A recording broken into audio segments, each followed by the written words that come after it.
আমরা সবাই জানি ডিজিটাল মার্কেটিং এর কাজ অনেক সহজ, কিন্তু ম্যাক্সিমাম মানুষ এই সেক্টরে এসে সাকসেস হতে পারে না। এটার তিনটা রিজন আছে।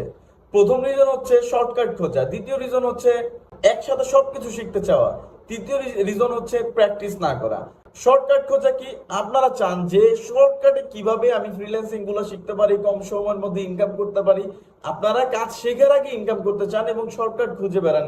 50% মানুষই এই কাজটা করে, যার কারণে সাকসেস হতে পারে না।